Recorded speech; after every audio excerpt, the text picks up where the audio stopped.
En fait, au départ, Agnès voulait la vraie femme dont elle s'était inspirée, qui s'appelait Cétina. Ah, c'est Annie que tu cherches? Si tu veux, il y a la couchette derrière. Et Patricia Mazuli, la monteuse du film, lui avait dit « mais fais gaffe parce que ça va être galère ». Parce que cette jeune femme repartait sur les routes tout le temps et puis elle n'était pas fiable pour faire un film. C'est-à-dire que elle, l'intérêt c'était d'aller sur les routes et de disparaître à chaque fois. Et Patricia lui avait dit « mais tu devrais prendre peut-être une actrice pour le jouer ». Et Agnès n'était pas convaincue. Et un jour, elles étaient ensemble et il y avait un journal où il y avait un article sur moi. Et je ne sais pas si c'est Patricia ou Agnès qui a renversé du café sur mon visage.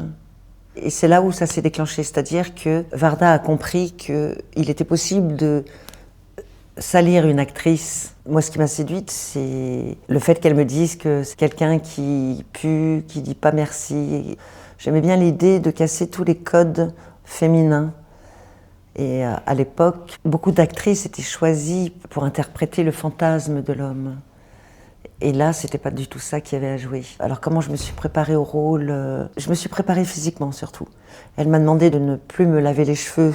Elle m'a dit la crasse, quand on essaye de la faire avec des produits, ça marche pas. Elle m'a raconté que quand les cheveux étaient extrêmement sales, les cheveux n'étaient pas gras mais très secs. C'était comme de la paille. Donc elle m'a dit il faut laisser le temps que le cheveu passe du gras au sec.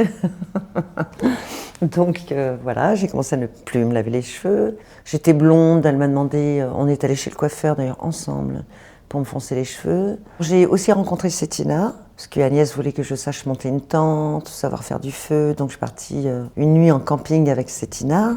Après, j'ai pas de souvenir d'indication de jeu précis. Ce qui lui importait, c'était que je sois concrète dans le rôle.